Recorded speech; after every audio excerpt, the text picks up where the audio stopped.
Hey, welcome to A Foreigner in the Philippines.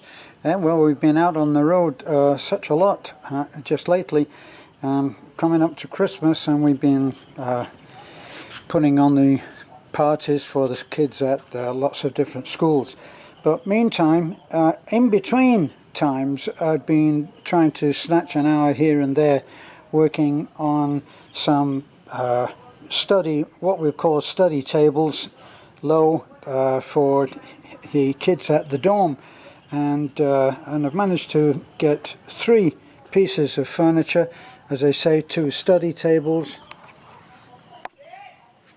Now the smaller one, the square one, is for the boys' side of the dorm, and you can see I've tried to make it so there's maximum storage space and a lot of spare space on the top for studying. So really what that is, it's basically 2 boxes, isn't it? It's 2 boxes with a tabletop on it, and the same here. This was the first one that I did, so that one I tried to get that as long, because there are about I think 13 or 14 or maybe more girls, so they need a bigger table. And I was working with the materials that I had some left. Well, I had some that were unused, not left over, but unused. So I used those to make up these tables. And this is the base color, and I'll put a stained different look to it than just plain white, because the dorms are very much in a traditional style. This is the storage cabinet that I made without doors. It has to be cheap and cheerful. It has to be fairly quick to do, and with the materials that I have.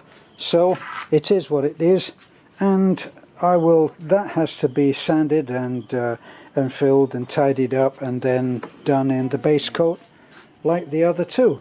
But you can see, I mean, this is a good weight,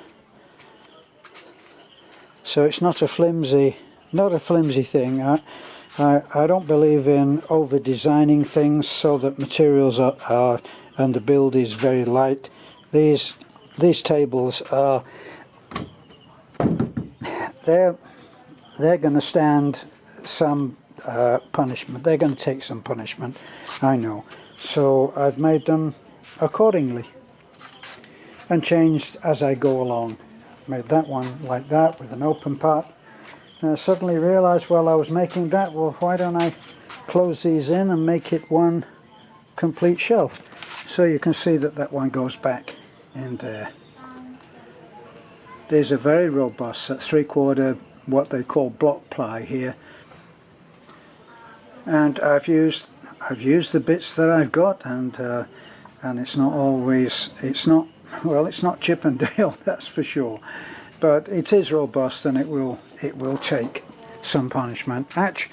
Actually this table is such a dimension that a kid could sleep on that. They could put a mattress on it and it could double, and a kid could sleep on it like a bed, like a platform bed.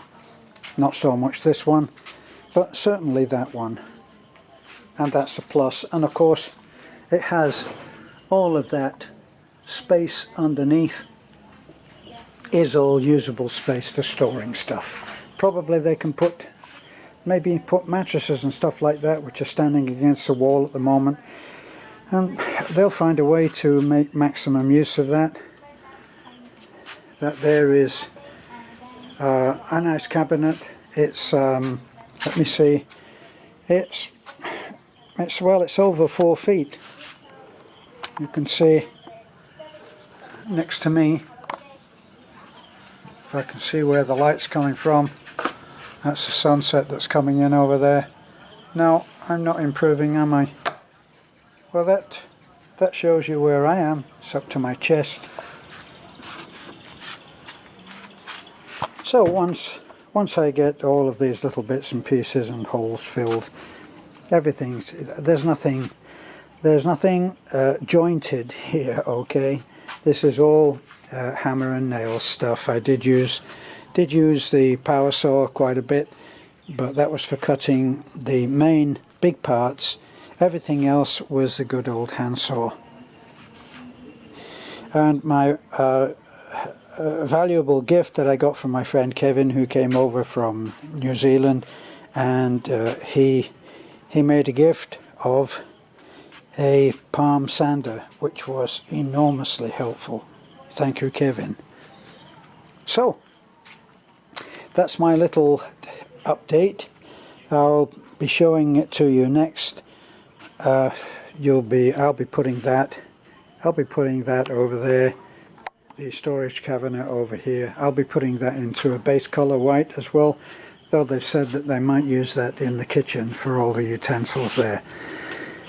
But I'll make it so that it all looks pretty much the same, and I'll probably use a stain on that and then a lacquer. So on to the next part. Thanks for looking in. This is Foreigner in the Philippines. Just about coming up for a pretty dull sunset. Yeah, the crow doesn't like it. The rooster doesn't like it either. Right, bye for now.